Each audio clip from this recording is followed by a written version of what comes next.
सभी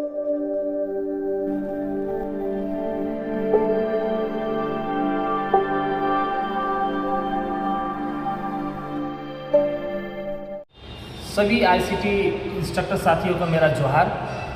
और आज हम लोग बात करेंगे क्यूपीआर को लेकर के, जो क्वार्टरली परफॉर्मेंस रिपोर्ट हर एक 3 महीना में हमारे विद्यालय से कंपनियों द्वारा मांगा जाता है।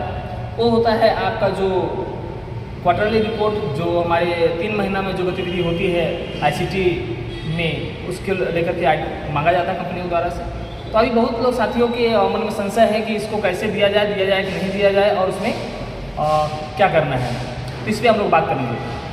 तो साथियों कि जैसा कि सभी बहुत सारा प्रेशर है कंपनी की ओर से कि क्यूपीआर जमा करना है दुर्गा पूजा के पहले, चूँकि समय नहीं है, तो इस बार हम लोग को क्यूपीआर में ध्यान देना है कि क्यूपीआर जब हम जमा करें उसमें हमको ध्यान रखना है कि हम लोगों ने कितने दिन क्लास को लिया है।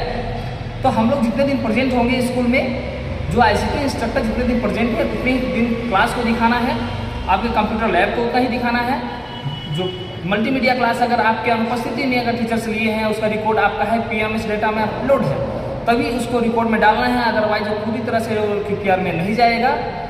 और दूसरा चीज़ क्या है कि आप लोग को क्यूपीआर बहुत सतर्क रह करके भरना है, और अपने एचएम को भी ये बताना है कि जो हम क्यूपीआर देते हैं वो जाता है सीधा शिक्षा विभाग में, और इस पर कभी भी अगर जाँच होती है तो इसमें फंसने कंपनियाँ कभी नहीं फंसेगी, क्योंकि उसमें साइन जो होता है वो एचएम का होता है। और जब भी एचएम गलत रिपोर्ट पे साइन करेंगे तो कहीं ना कहीं आपकी भी जिम्मेदारी बनती है कि उसको रोके और उनको बताएं कि देखिए ये गलत रिपोर्ट है, यहाँ गलती हुआ है। तो आपका भी जिम्मेदारी बनता है एचएम को बताएं कि यहाँ पे गलती है और इतना ही सर ये नहीं होगा, या फिर एक गलत एंट्री किया हुआ है।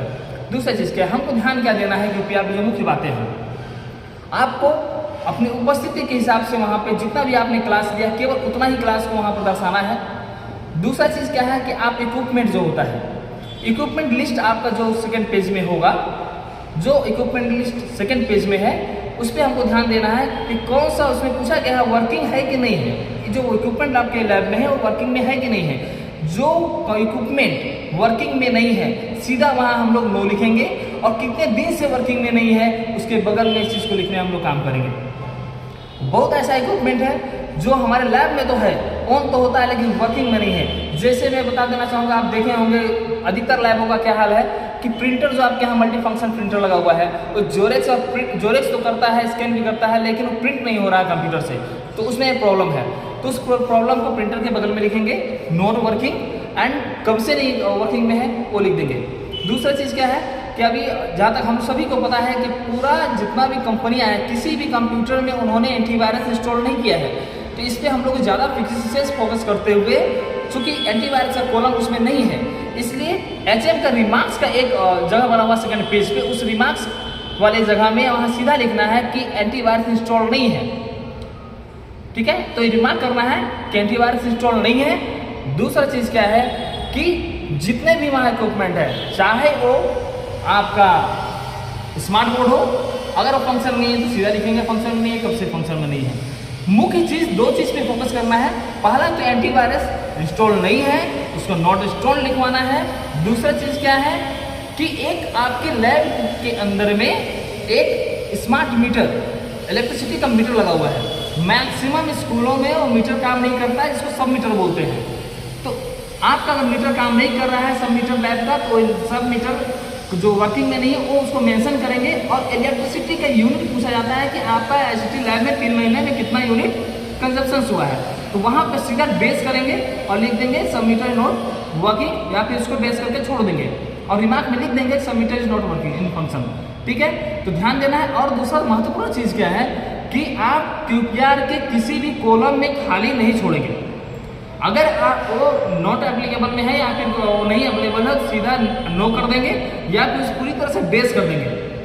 तो इस चीज़ को करना बिल्कुल नहीं भूलेंगे। और एक चीज़ महत्वपूर्ण क्या है कि एक चीज़ हमेशा ध्यान में रहे, क्यूपीआर अगर गलत जाता है तो ये जान लीजिए कि हम लोगों ने कई विद्यालयों का जाँच करने के लिए अनुशंसा भी की है और लेटर लिखा हुआ है। तो ऐसा ना हो कि इस जाँच में आपके भी एचएम फंसे और आप भी फंसे। तो जो भी QPR होंगे एकदम सही सही आपको भर के देना है, गलत QPR बिल्कुल भी नहीं देंगे, क्योंकि जांच बिल्कुल होनी है। ये चीज़ आप HM को भी बता दें कि अपना बचाव करके इस QPR को जमा करें, क्योंकि कंपनियां कभी नहीं फंसेगी, क्योंकि उसमें साइन HM का होता है।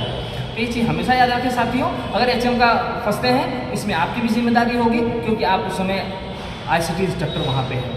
तो इस चीज़ का ध्यान रखें बस, और QPR को ठीक से भर करके कंपनी को देना है। और एक महत्वपूर्ण चीज़ किसका, एक कॉपी अपने पास रखना है, क्योंकि पता चल रहा है कुछ ऐसा जगह घटना हुई है कि आपके QPR को रख करके दूसरा QPR बना लिया जाता है कंपनी के द्वारा, और उसमें डुप्लीकेट साइन और मोहर दे करके भी बहुत सारी कंपनियां जमा करती हैं।